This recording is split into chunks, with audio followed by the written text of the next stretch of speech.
Good afternoon students. ગયા લેક્ચરમાં આપણે ખાસ કરીને પીબીઆર 322 વિશે વાત કરેલી હતી. તો પીબીઆર 322 આજે ક્લાસમેટ છે જે આપણે સર્ટન કરેલું છે. પીબીઆર નોટ પણ તમને સમજાવેલું તો ક્લાસમેટ P4 B એટલે પોલીમર અને R એટલે રોટીફર. એ B અને R બે વૈજ્ઞાનિકોના નામ છે. જે સ્ટ્રેન્થ નંબર 3 જે છે બરાબર, સ્ટ્રેન્થ નંબર અથવા સિન્થેસિસ સ્ટ્રેન્થ નંબર તરીકે ઓળખાય છે, જે નિર્માણ આપણે કરેલું છે. દસમાં તમને આ જે બધા ક્રમો છે અને નામ છે એ યાદ રાખવા માટેની ટ્રીક પણ આપેલી હતી અને એ ટ્રીક પ્રમાણે તમે બહુ ઈઝી આ બધા નામ જે છે યાદ રાખી શકશો. હવે સૌથી પહેલા આજે તો આખા પીબીઆર જે છે 322 એના વિશે આપણે માહિતી મેળવવાની છે. તો પીબીઆર 322 તમે બહારની બાજુ તમે જે આ ભાગ જોવો છો કે ભાઈ PST1 છે, PVU1 છે, EcoR1 છે, CLA1 છે, HIND3 છે, BAMH1 છે, SAL1 છે. તો આ બધી વસ્તુ શું દેખાડે છે? તો આ બધી રિસ્ટ્રિક્શન ઉત્સેચકો છે. આ બધા શું છે? રિસ્ટ્રિક્શન ઉત્સેચકો છે. તો કયા કયા રિસ્ટ્રિક્શન ઉત્સેચકો જે છે જે અહીંયા આપણે ધ્યાનમાં લીધેલા છે પીબીઆર 322 ની અંદર, પહેલા આપણે એના નામ લખી લઈએ કે ભાઈ પીબીઆર 322 માં આવેલ રિસ્ટ્રિક્શન ઉત્સેચક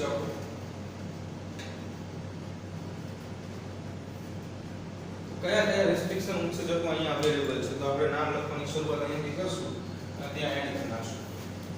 તો નંબર 1 પર છે PST1, બીજા નંબર ઉપર છે PVU1, ત્રીજા નંબર ઉપર છે EcoR1, નંબર 4 ઉપર છે CLA1, નંબર 5 ઉપર છે HIND3, નંબર 6 ઉપર BAMH1, નંબર 7 ઉપર SAL1. તો 7 રિસ્ટ્રિક્શન ઉત્સેચકો જે છે, રિસ્ટ્રિક્શન ઉત્સેચક આપણે જાણીએ છીએ કે ભાઈ આણ્વીય કાતર તરીકે ઓળખાય છે. આણ્વીય કાતર તરીકે ઓળખાય અને શૃંખલાને ચોક્કસ સ્થાને કાપે. તો આટલા 7 ઉત્સેચકો છે. હવે અહીંયા એરો કરીને બતાવ્યા છે એ શું છે? તો જે એરો કરીને ભાગ બતાવ્યો છે, ફોર એક્ઝામ્પલ PST1 છે, તો અહીંયા એરો કરીને જે આ ભાગ દેખાડ્યો છે એ ભાગને રિસ્ટ્રિક્શન ઉત્સેચકનું સ્થાન કહેવાય. એટલે કે site of restriction enzyme. Restriction એન્ઝાઇમની સાઇટ, જગ્યા. તો સાઇટ ઓફ રિસ્ટ્રિક્શન એન્ઝાઇમ અથવા તો રિસ્ટ્રિક્શન ઉત્સેચકનું કાર્ય સ્થાન પણ કહેવાય આને.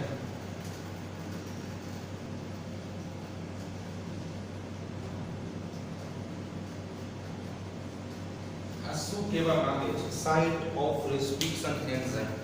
તો અહીંયા આપણે આગળ જોયું કે ભાઈ 7 અલગ અલગ પ્રકારના રિસ્ટ્રિક્શન ઉત્સેચકો જે છે એ આપણા પીબીઆર 322 ની અંદર પડેલા છે. 7 અલગ અલગ, બરાબર છે. દરેક ઉત્સેચક અલગ અલગ કામ કરે છે, એટલે કે અલગ અલગ પ્રકારે ડીએનએ ની કુંતલ જે છે એને આણ્વીય કાતરની જેમ એટલે કે શૃંખલાને ચોક્કસ સ્થાને કાપે છે. અહીંયા ચોક્કસ સ્થાન માટે આપણે એવું ધ્યાનમાં લેવાનું છે કે યોગ્ય જે નાઇટ્રોજન બેઝ હોય એ સ્થાનેથી કાપશે.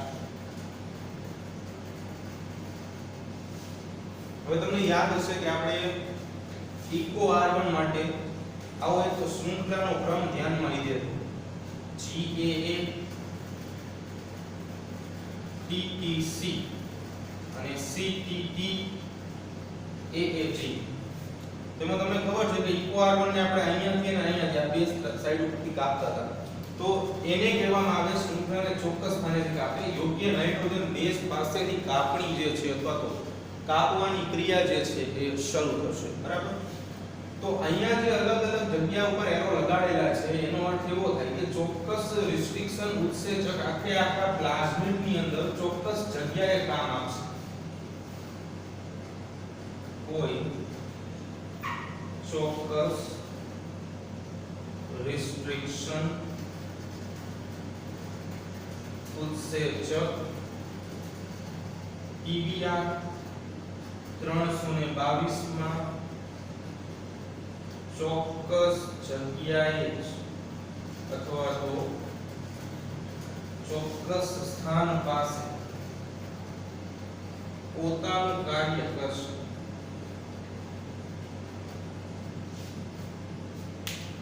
કોઈ ચોક્કસ રિસ્ટ્રિક્શન ઉત્સેચક PBR 322 એટલે કોઈ પણ પ્લાસ્મિડ વેફ હતો એમાં ચોક્કસ જગ્યાએ અથવા ચોક્કસ સ્થાને જ પોતાનું કામ કરશે. જે મુજબ આપણે વાત કરી કે ચોક્કસ શૃંખલાને કાપી એટલે યોગ્ય નાઇટ્રોજન બેઝનો જે ક્રમ છે ત્યાંથી કાપણીની ક્રિયા કરવાની. બરાબર. અહીંયા આપણે જે જગ્યા છે એને આની સાથે જોડીએ તો આપણે એમ કહી શકાય કે ભાઈ PST1 રિસ્ટ્રિક્શન ઉત્સેચક જે છે આ જગ્યાએ કાર્યરત છે. તો એનો અર્થ એવો થઈ ગયો કે PST1 જે નાઇટ્રોજન બેઝનો ક્રમ કાપે છે એ ક્રમ અહીંયા હોવો જોઈએ. જે મુજબ અહીંયા આપણે કેમ વાત કરી કે ભાઈ ઇકો R1 આવા ક્રમને કાપણીમાં ધ્યાનમાં લીધો હતો અને આવો ક્રમ હોય તો કાપણી માટે ઇકો R1 જે છે યુઝ થતો હતો. તો એવી રીતે PST1 જે છે એ અહીંયા આપેલો છે તો એનો અર્થ એવો થયો કે અહીંયા એ નાઇટ્રોજન બેઝનો સિક્વન્સ અથવા તો ક્રમ હોવો જોઈએ જે PST1 કાપી શકે છે. સેમ ટુ સેમ PBU1 પણ એવું જ ભાગ દેખાડે છે કે ભાઈ અહીંયા એવો નાઇટ્રોજન બેઝનો કોડિંગ ક્રમ હોવો જોઈએ કે જે PBU1 દ્વારા કપાય છે. Eco R1 CLA HIND3 BAMH1 સાલ્વના બધા ઘટકો જે છે એ દેખાડે છે. હવે આ સાઈડ ઉપર અહીંયા જે બ્લુ કલરના લખેલા છે એ બધા રિસ્ટ્રિક્શન ઉત્સેચકો છે.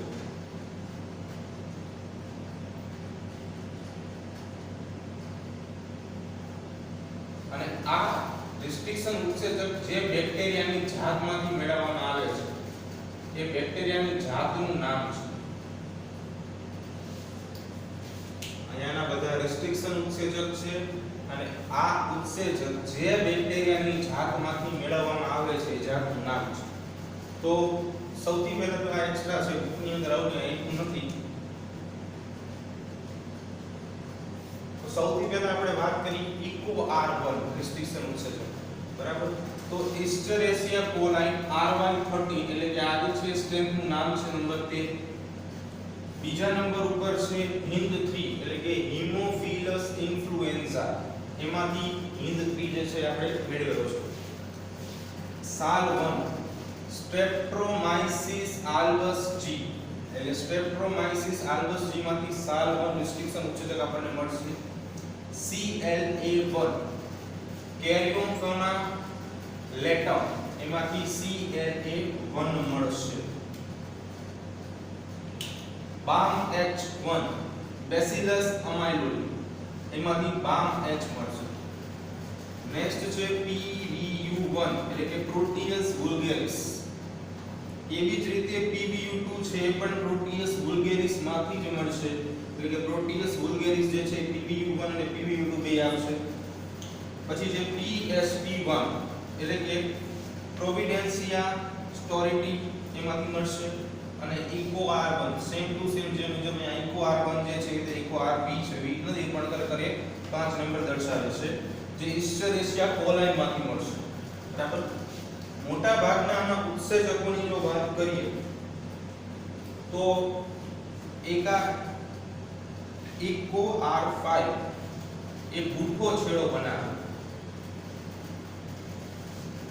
ઇકો R5 ભૂખો છેડો બનાવશે. એવી રીતે PBU2 પ્રોટીયસ વલ્ગેરિસ માંથી જે મળે છે એ પણ ભૂખો છેડો બનાવશે. બાકીના જેટલા પણ ઉત્સેચકો છે એ બધા ચીપકુ છેડો બનાવશે. ચીપકુ છેડો આ પણ ચીપકુ છેડો બનાવશે. આ પણ ચીપકુ છેડો બનાવશે. આ પણ ચીપકુ છેડો બનાવશે. અહીંયા પણ આ ચીપકુ છેડો.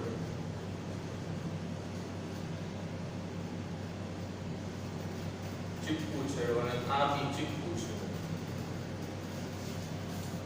આપણે આગળ પણ વાત કરી હતી કે ભાઈ આપણે છે RDNA એટલે કે રિકોમ્બિનન્ટ DNA ટેકનોલોજી છે એની અંદર ચીપકુ છેડો જે છે વધુ માત્રામાં ઉપયોગમાં લેતા હોય છે. એટલે આ જે બે ઉત્સેચકો છે ખાસ કરીને PBU2 અને ઇકો RB આ બે ઉત્સેચકો જે છે ભૂખો છેડો બનાવશે. ઇકો R5 જે બુઠ્ઠો છેડો બનાવે છે, આ પ્રશ્ન નીટ 2016 માં પૂછાઈ ગયેલો હતો. જે સેકન્ડ ફેઝ ની એક્ઝામ લેવાની હતી એની અંદર આ પ્રશ્ન હતો કે નીચેનામાંથી કયો ઉત્સેચક જે છે એ બુઠ્ઠો, અંગ્રેજીમાં બન્ટ પાર્ટ કહેવામાં આવે, બનાવે છે. બરાબર, તો એમાં ઇકો આર ડી જવાબ આવશે.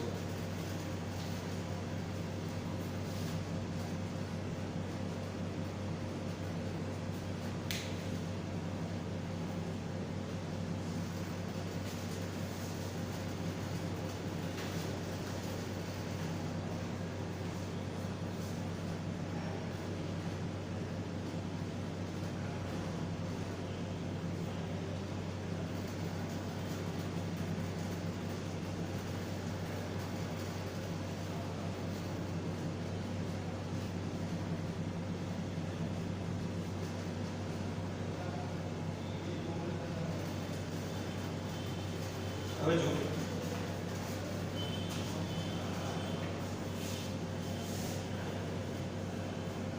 આપણે બહારની બાજુ ટીબીઆર 322 માં જે પણ ઘટકો હતા એ વિશે વાત કરી નાખી છે.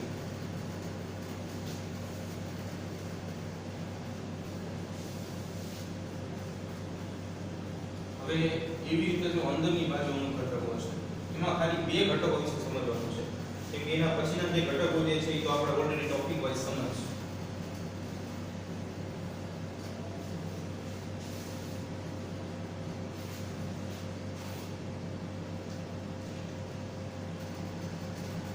જો હવે એની અંદર તમે બે જગ્યા જોઈ શકો છો કે ભાઈ આ AMPR છે અને અહીંયા છે TEPR.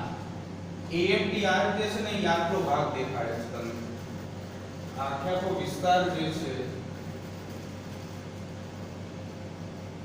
એ વિસ્તારને આપણે AMPR તરીકે ઓળખીએ છીએ. એવી જ રીતે આ TEPR જે છે એ વિસ્તાર આવો છે.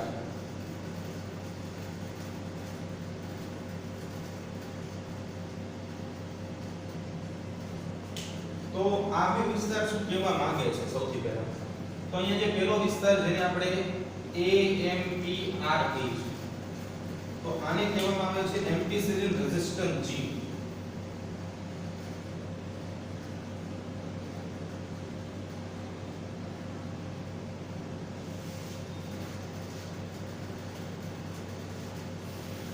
એમ્પિસિલિન જે છે એ એક પ્રકારની એન્ટીબાયોટિક છે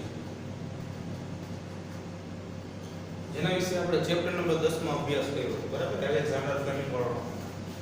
રેઝિસ્ટન્સ એનો અર્થ થાય અવરોધ. હવે આ આખો વિસ્તાર શું બતાવે છે કે AMPR એ એમ્પિસિલિન રેઝિસ્ટન્સ ભાગ છે અથવા જે જનીન છે જે એન્ટીબાયોટિક એમ્પિસિલિન સામે અવરોધક તરીકે કામ કરે છે. એટલે એનો કહેવાનો અર્થ એવો થાય કે કદાચ આપણે આ PBR 322 ને કોઈ એવા સ્થાન પર ઉછેરીએ કે જ્યાં ઓલરેડી માધ્યમમાં એમ્પિસિલિન એટલે કે એન્ટીબાયોટિકની હાજરી હોય છતાં પણ આ PBR 322 ને કોઈ જ અસર થતી નથી. કેમ અસર નથી થતી? કારણ કે એની પાસે AMPR એટલે કે એમ્પિસિલિન રેઝિસ્ટન્સ જનીન છે. આ જનીન જે છે એ શું કરશે તો કે એમ્પિસિલિન એટલે કે એન્ટીબાયોટિકની જે ક્રિયાવિધિ હશે એનું અવરોધન કરશે અને એની સામે લડત આપશે જેના કારણે આ ભાગ જે છે એ એમાં ઉછરી શકશે. સેકન્ડ પાર્ટ જે છે જેને આપણે નામ આપેલું TEPR એટલે કે ટેટ્રાસાઇક્લિન રેઝિસ્ટન્સ જનીન અથવા ભાગ.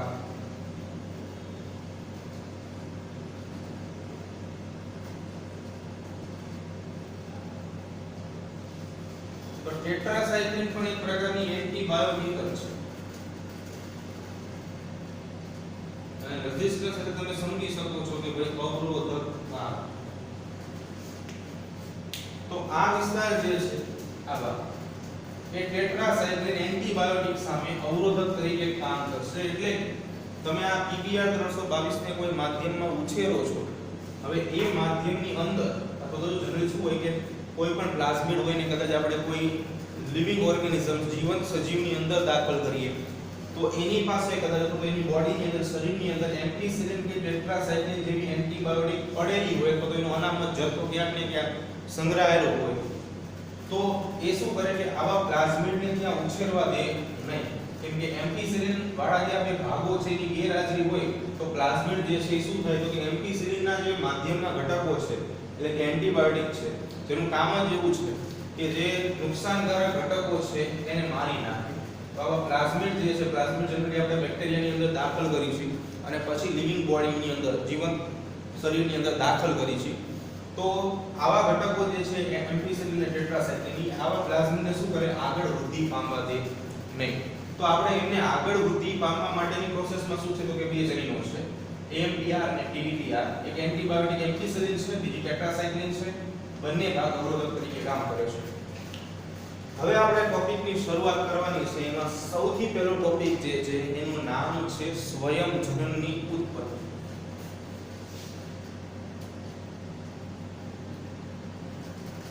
સ્વયં જનનની ઉત્પત્તિ જેને આપણે ORI તરીકે ઓળખીએ છીએ પ્લાઝમિડની અંદર. આ પ્લાઝમિડની અંદર તમે જોઈ શકો છો કે એક પાર્ટ લખેલો છે ORI. તો ORI એટલે કે આ વિસ્તારની વાત કરીએ છીએ આપણે. ORI જે છે એનું પૂરું નામ છે ઓરિજિન ઓફ રેપ્લિકેશન.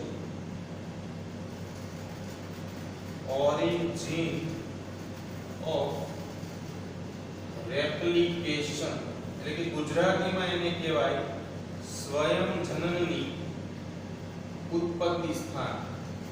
સ્વયં જનનની ઉત્પત્તિ કહેવાય પણ જ્યાંથી સ્વયં જનનની પ્રક્રિયાની શરૂઆત થશે એ ભાગને ઓરિજિન ઓફ રેપ્લિકેશન કહેવાય. આ વિસ્તાર એવો છે કે જ્યાંથી સ્વયં જનનની શરૂઆત થશે. હવે આપણે ગયા લેક્ચરમાં જ વાત કરી હતી કે ભાઈ બેક્ટેરિયોફેજ અને પ્લાઝમિડ જે છે એની જે બેક્ટેરિયોફેજ અને બેક્ટેરિયાની અંદર જે રહેલા પ્લાઝમિડ છે એ પ્લાઝમિડનો એક ગુણધર્મ છે કે તે સ્વતંત્ર સ્વયં જનનની ક્રિયા દર્શાવી શકે છે. આપણે એ વાત કરી હતી કે જે પ્લાઝમિડ છે એ શું કરી શકે છે તો કે ભાઈ સ્વતંત્ર સ્વયં જનનની ક્રિયા દર્શાવી શકે. એટલે કે સ્વયં જનન જે છે એ આપમેળે થઈ શકે. સ્વયં જનન વિશે પણ આપણે વાત કરી કે જેને રેપ્લિકેશન તરીકે ઓળખવામાં આવે છે. આપણે આખો ટોપિક ભણવાનો આવશે ચેપ્ટર નંબર 6 માં રેપ્લિકેશન ઓફ DNA એટલે કે DNA નું સ્વયં જનન. સ્વયં જનન શબ્દ જ એવો છે કે જેના આધારે તમને અર્થ પણ ખબર પડી જાય કે સ્વયં જનન રેપ્લિકેશન. સ્વયં એટલે આપમેળે અને જનન એટલે નિર્માણ.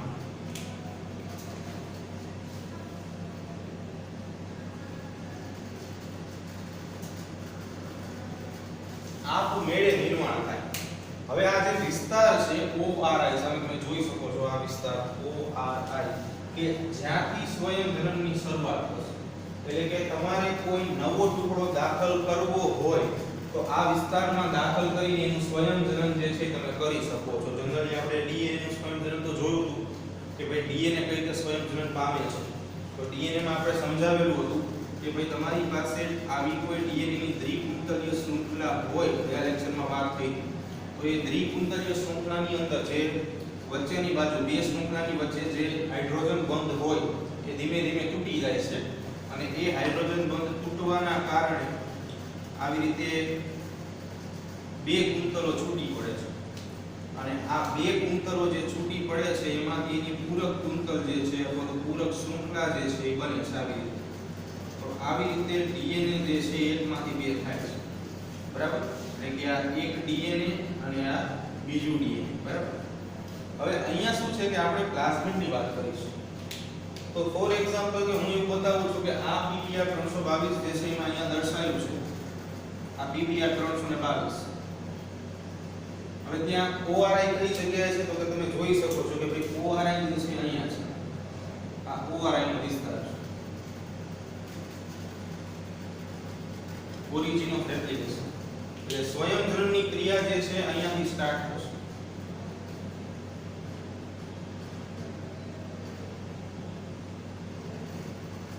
ક્રિયા અહીંયાથી શરૂ થાય અને એમાંથી ધીમે ધીમે એક પ્લાઝમિડમાંથી બીજો પ્લાઝમિડ બને. આવી રીતે તમે આમાં પણ દર્શાવી શકો છો કે ભાઈ ઉદાહરણ તરીકે જે પ્લાઝમિડ છે વલયાકાર ડીએનએ છે બરાબર, તો એની અંદરનો કદાચ આ ભાગ જે છે એ ઓઆરઆઈ છે.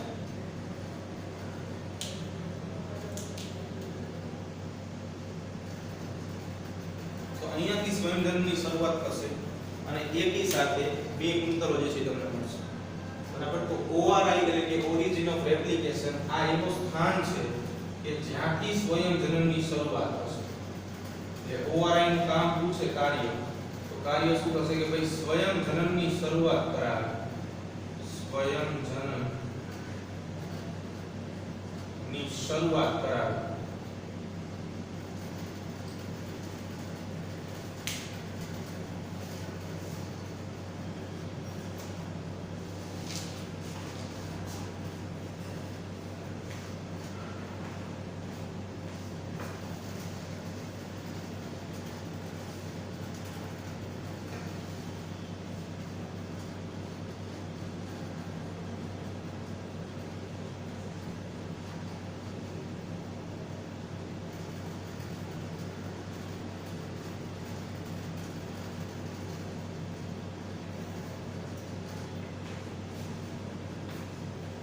કે તમારે સ્વયંજનન આ ડીએનએ નથી કરાવવું આ ક્લાસમાં, પણ કોઈ ટુકડો જે છે એને જોડીને તમને જે આરડીએનએ મળે છે એનું સ્વયંજનન કરાવવું છે. તો તમે એ કેવી રીતે કરાવશો એની વાત કરવાની છે.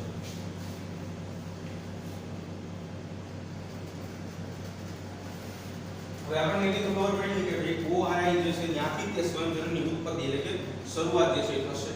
તો હવે આપણે જોવાનું છે કે ભાઈ કોઈ નવો ટુકડો તમારે દાખલ કરાવવો છે તો તમે આ પ્રોસેસ કેવી રીતે કરાવશો, એટલે કે આપણે આરડીએનએ નું સ્વયંજનન કરાવવું છે.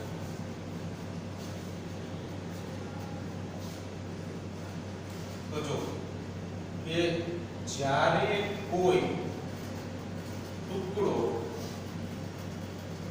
આ શૃંખલામાં અથવા આ શૃંખલા સાથે જોડવામાં આવે અથવા તો જોડાય ત્યારે યજમાન કોષની અંદર સ્વયંજનનની ક્રિયા કરી શકાય છે.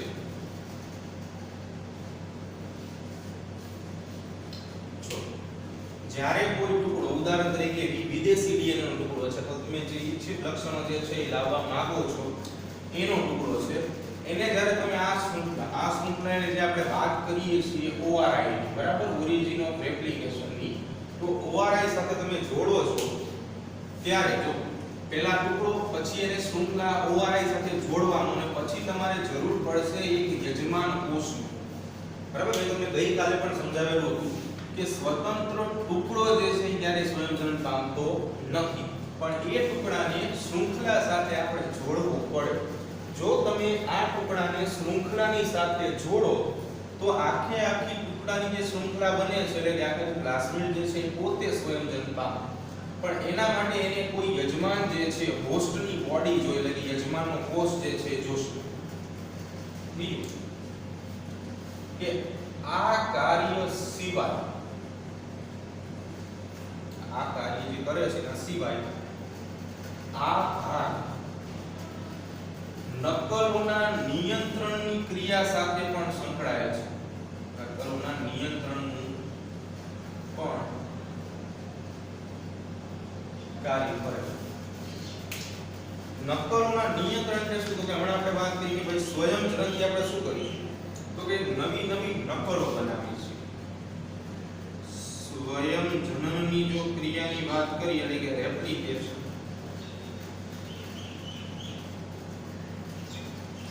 તો એનાથી શું થાય છે તો સ્વયંજનનથી આપણે પ્રતિકૃતિઓ બનાવીએ છીએ.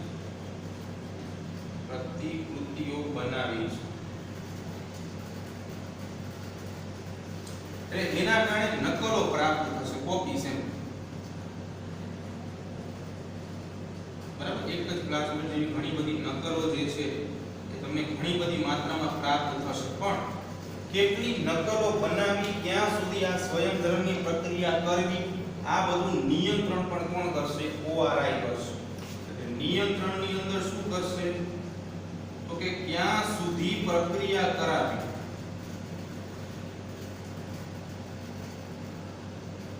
અને કેટલી નકલો બનાવવી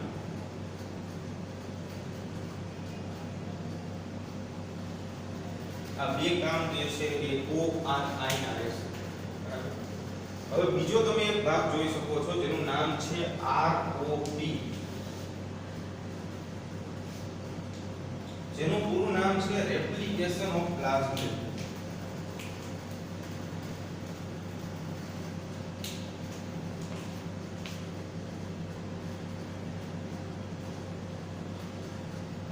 રેપ્લિકેશન ઓફ પ્લાઝમિડ રેપ્લિકેશન એટલે તમે સમજી શકો છો કે સ્વયંજનન પ્લાઝમિડ એટલે સમજી શકો છો કે ભાઈ વલયાકાર ડીએનએ તો પ્લાઝમિડ એટલે કે પ્લાઝમિડ નું સ્વયંજનન આની પહેલા આપણે ઓઆરઆઈ જોયું બરાબર ઓઆરઆઈ ની અંદર પૂરું નામ હતું origin of replication origin of replication એટલે અહીંયા તો સ્વયંજનનની માત્ર ઉત્પત્તિ થઈ હતી શરૂઆત થઈ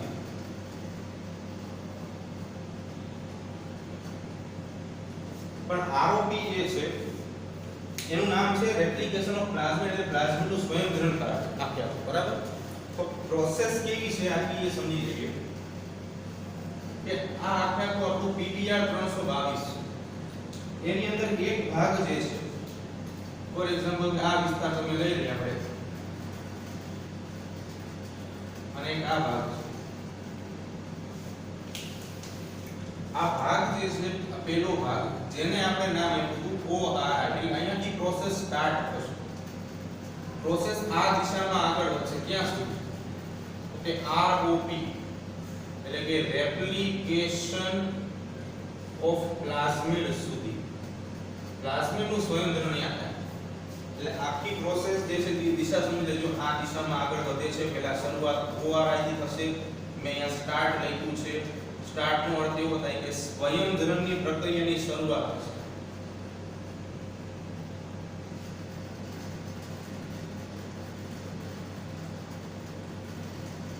અને અહીંયા રેપ્લિકેશન એટલે પ્લાઝમિડ નું સ્વયંજનન થઈ જશે પ્લાઝમિડ નું સ્વયંજનન થાય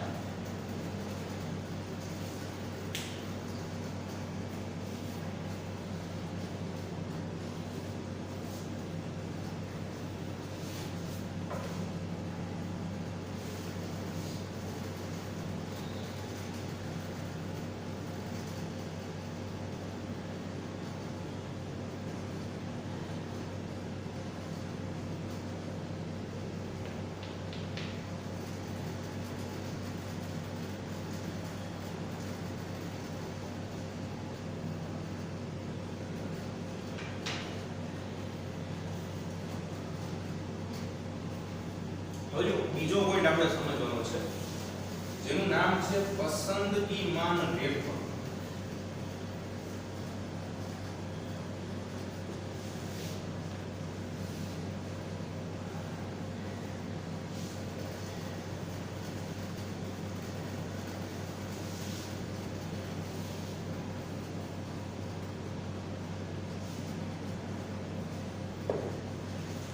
સેકન્ડ પોઈન્ટ પસંદગીમાન રેખક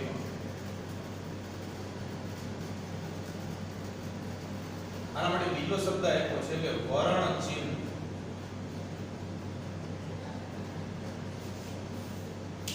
હવે આપણે કોઈ ઘટકને પસંદગીમાન રેખક કોને કહેવાય તો પસંદગીના ઘટક હોય તો પહેલા આપણે સમજી લઈએ આ પસંદગીમાન રેખક જે છે શું કહેવા માંગે છે તો સૌથી પહેલા તમારે એનું કાર્ય જે છે એને સમજવું પડે કાર્ય શું છે જો તો પહેલા તો પસંદગીમાન રેખક એક પ્રકારના જનીનો છે પસંદગીમાન રેખક એક પ્રકારના જનીનો છે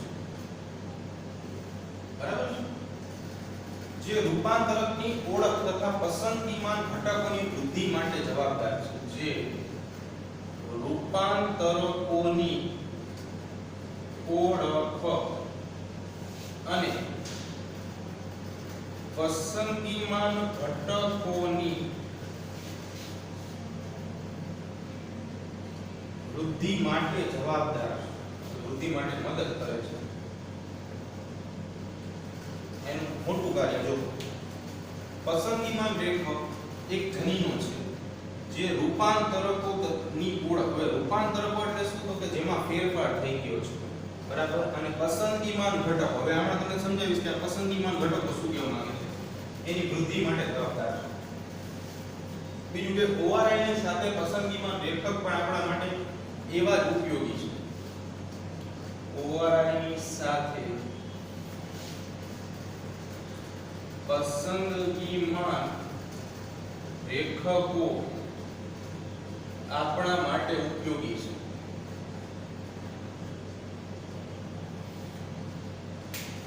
હવે એનું બીજું કામ કેવું છે એની વાત કરીએ તો એ અપરિવર્તનીય ઓળખ જે છે એને દૂર કરે છે.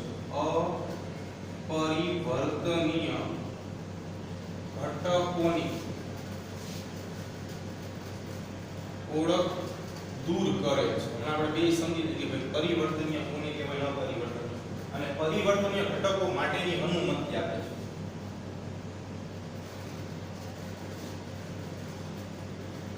ઘટકો માટેની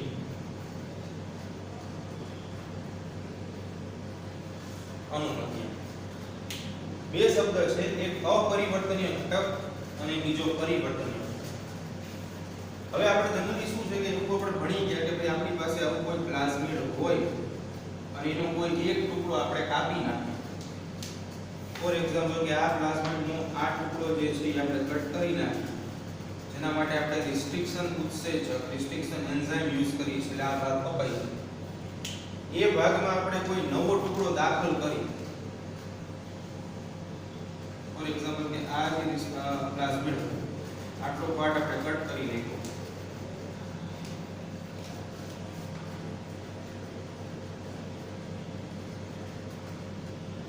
નવો ટુકડો દાખલ કર્યો.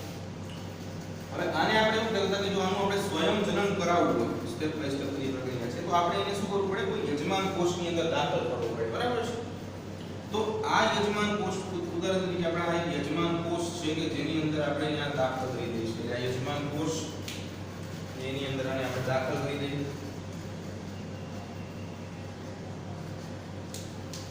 ચાલો આ યજમાન કોષની અંદર આ ઘટકો જે છે એ દાખલ થઈ ગયા કદાચ, બરાબર. હવે શું થાય છે કે બે પ્રકારના ઘટકો બનશે, એક પરિવર્તનીય અને બીજા અપરિવર્તનીય. અહીંયા તમે વાત કરી આપણે કે ભાઈ આ રિસ્ટ્રિક્શન ઉત્સેચક જ્યારે તમે એડ કરો છો, એટલે રિસ્ટ્રિક્શન ઉત્સેચક જે છે એ ચોક્કસ નાઇટ્રોજન બેઝની ઓળખ તમને ઓળખશે અને એને કાપી નાખશે. એના કારણે તમે નવો ટુકડો જે છે દાખલ કરીને લાઇગેસ ઉત્સેચકની મદદથી જોડી પણ શકશો. પણ હવે શું થાય છે કે ભાઈ અમુક એવા પ્લાઝમિડ પણ છે કે જે નવા ટુકડાને ગ્રહણ કરશે નહીં, અને તમને બે ઘટકો મળશે. જો બે પ્રકારના ઘટકો મળે. કેવા ઘટકો મળે? એક પ્લાઝમિડ તમને ઘણા આવા મળશે અને બીજા પ્લાઝમિડ તમને ઘણા આવા મળશે.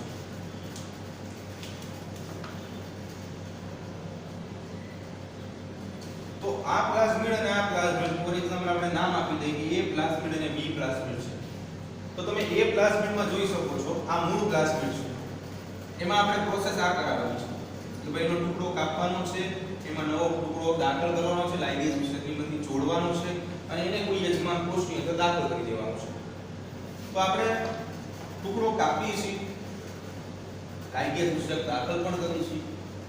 હવે તમને બે પ્રકારના ઘટકો મળી શકે. કેવા ઘટકો મળી શકે? તો એક તો એવું પ્લાઝમિડ કે જે મૂળ સ્વરૂપે જેવું હતું એવું નેવું આવ્યું, એટલે કે એની અંદર આ ટુકડો કપાણું પણ નહીં અને આ ટુકડો એડ પણ ન થયું, એવું નેવું એઝ યુઝ્યુઅલ જે હતું એ જ મુજબ. તો આવો ઘટક કે જેની અંદર નવો ટુકડો, નવો જનીનનો ટુકડો જે છે એ દાખલ નથી થઈ શકતો, બરાબર, જૂનું જ પ્લાઝમિડ રહે છે, તો એને અપરિવર્તનીય ઘટકો કહેવાય. શું કહેવાય? અપરિવર્તનીય ઘટકો, કે જેમાં કોઈ જ પ્રકારનો ફેરફાર થયો નથી. તો અહીંયા આપણે વાત એવી કરી હતી કે ભાઈ રૂપાંતરકો એટલે પરિવર્તનીય ઘટકો અને પસંદગીમાન ઘટકો. આપણે હમણાં બાકી રાખો, હમણાં સમજાવી દઈએ. अपरिवर्तनीय घटकोની ઓળખ દૂર કરે. ચાલો આનું કંઈ જ કામ નથી, બરાબર. તમે આની અંદર પ્રોસેસ કરાવો પણ આ પોતે બદલાવાનું જ નથી, તો તમે આમાં ખોરાક પણ નાખશો, બરાબર. પોષક ઘટક આપણે જનરલી જે પોષક ઘટકો છે એનો પણ ઉમેરો કરી છે આપણે, પણ આ ઘટકોમાં રૂપાંતરણ નથી, ચેન્જ નથી આવ્યો, જેવું હતું એવું ને એવું છે. તો આની પાછળ મહેનત કરવાથી કંઈ ફાયદો જ નથી. એટલે પસંદગીમાં લેખક જે છે આવા અપરિવર્તનીય ઘટકોની ઓળખને દૂર કરે છે. કેમ કે આપણે શું કરવાનું છે, આમાંથી પ્રોડક્શન મેળવવાનું છે, ઉત્પાદન મેળવવાનું છે. ઉત્પાદન ક્યારે આવશે તો કે આવો ટુકડો અંદર હાજર હશે ને તો પ્રક્રિયા આવશે. એટલે કે એનામાં બદલાવ થવો જરૂરી છે. જે ટુકડો જૂનો છે નીકળી જવો જોઈએ, નવો ટુકડો જે છે એ દાખલ થવો જોઈએ, પણ એમાં બદલાવ જ નથી આવ્યો, આપણા માટે કંઈ કામ નથી, એટલે એને દૂર કરવા પડે, બરાબર. બીજા નંબર ઉપર શું છે કે ભાઈ પરિવર્તનીય ઘટકો. પરિવર્તનીય ઘટકો એટલે શું કે તમે જોઈ શકો છો કે અહીંયા આખા પ્લાઝમિડ રેડ એમાં બ્લેક કલરનો ટુકડો તમને ક્યાંય જોવા મળતો નહોતો, અહીંયા જોવા મળે છે. તો એનો અર્થ એવો થયો કે તમે જે પ્રક્રિયા કરાવવા માંગો છો એ પ્રક્રિયા જે છે એ ટુકડો કાપી નવો ટુકડો એડ કરવાનો એ આમાં થઈ ગઈ છે. તો તમને પ્રક્રિયા આ આપશે, આ ટુકડો નહીં આપે, બરાબર. એટલે પ્રક્રિયા તમારે આગળ કરવા માટે અપરિવર્તનીય ઘટકો નહીં પરંતુ જરૂર પડશે પરિવર્તનીય ઘટકોની. હવે તમે પોષક ઘટકો વિપુલ માત્રામાં આપો છો, જરૂરિયાતવાળા ઘટક એવા છે કે ભાઈ આ પરિવર્તનીય ઘટકને પોષણ મળે ને તો વાંધો નહીં, એમાંથી પ્રોડક્શન મળશે આપણને. પણ અપરિવર્તનીય ખોરાક મળે પણ એમાંથી પ્રોડક્શન ન મળે તો, એટલે પસંદગીમાં લેખક જે છે પસંદગીના ઘટકો. હવે તમને ખબર પડી જવી જોઈએ કે પસંદગીના ઘટકો એટલે પરિવર્તનીય ઘટકો. આ ઘટકો જે છે એને વૃદ્ધિ કરાવે છે, એના માટે મદદ કરશે. એટલે જે આપણે બે પોઈન્ટ લખ્યા હતા કે અપરિવર્તનીય ઘટકોની ઓળખ દૂર કરે છે, આનું કામ પૂરું થઈ ગયું. અને પરિવર્તનીય ઘટકો માટેની અનુમતિ આપે છે, એમને આગળ પ્રક્રિયા કરવાની અનુમતિ આપશે, એટલે આગળ વૃદ્ધિ કરવા માટે મદદ કરશે. બાયનું મુખ્ય કામ છે. બે શબ્દો જે છે અત્યારે આ જે શબ્દો જે છે ખાસ સમજી લો કે આના પછીનો જે ટોપિક છે એમાં પણ આ બે શબ્દ આવશે. અપરિવર્તનીય ઘટકો કે જેની અંદર જેવું પ્લાઝમિડ હતું એવું ને એવું પાછું મળ્યું છે, એમાં કોઈ પ્રોસેસ થઈ નથી, કોઈ ચેન્જ નથી થયો, કોઈ બદલાવ નથી થયો. પરિવર્તનીય ઘટકો એટલે એવા ઘટકો કે જેની અંદર ચેન્જ થઈ ગયો છે, ફેરફાર થઈ ગયો છે, બરાબર, રૂપાંતર હોય. હવે બીજું કે પસંદગીમાં ઘટક જે છે એ આના સિવાય કેટલીક એન્ટીબાયોટિક પ્રત્યે અવરોધનયુક્ત ઘટકો પણ ધરાવે છે. બેના નામ તો અહીંયા આપણે આવી ગયા છે.